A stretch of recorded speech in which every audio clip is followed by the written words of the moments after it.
Всем привет! Вы на канале Лиза и Амелия Марченко.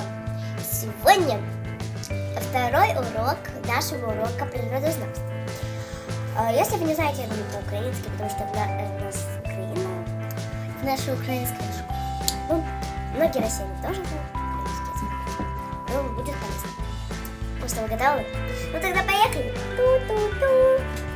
А ви знаєте, яку форму має Земля? Тоді знаєш, що глобус – це модель Землі.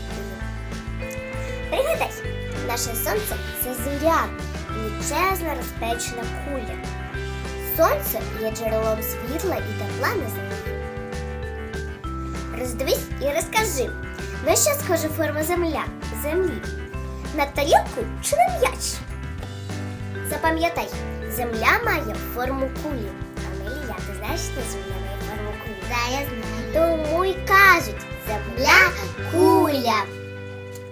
Як нам побачити все, що знаходиться на поверхні Землі? Для того виготовили зменшене зображення Землі. Її модель.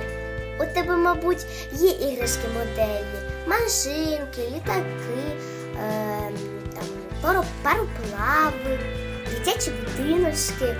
Модель нашої планети називається глобусом. Мы сейчас вам его покажем. А тепер дослідницька лабораторія. Утворення тіні з допомогою джерела світла і глобуса. Світло у нас і глобус є.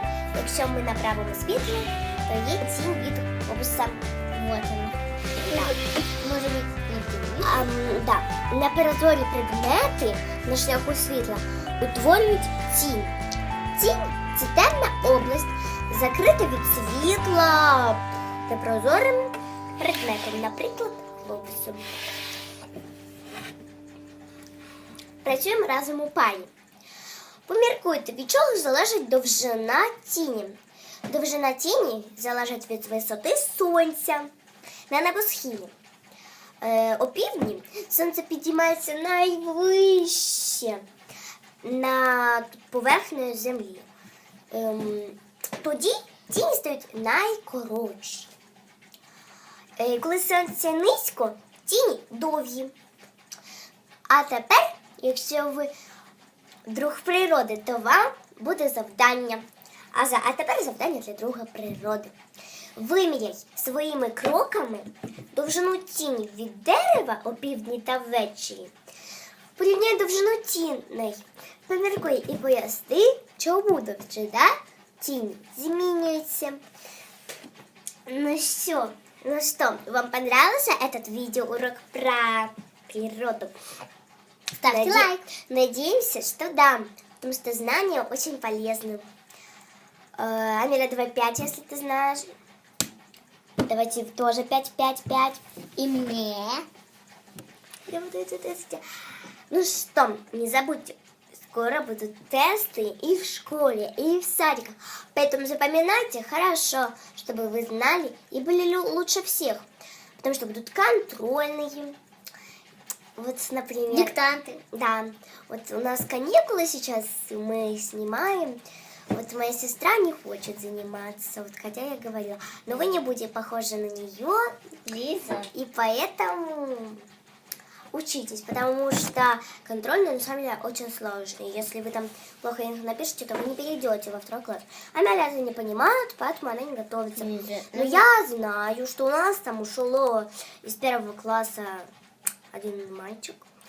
И поэтому я Амеле говорю, но она не понимает, поэтому вот у нас тут есть школа, не могу сейчас показать, вот за окном, там прям через дорогу напротив нашего дома, ну, Амеля не хочет туда попасть, хотя не готовится. Поэтому, пожалуйста, я вам хочу сказать, чтобы вы готовились, не только смотрели наши видео, но и сами там читали подручники, там, что у вас есть, делали переконные задания. Ну, а вы, чтобы быть лучшими учениками в вашем классе, обязательно что сделайте? Поставьте нам лайк, подпишитесь на канал Лиза и Амелия Марченко, не забудьте нажать на колокольчик. Ну и в принципе все. Пока-пока, мы вас любим. Пока-пока. Мы вас любим. Па-па-па-па.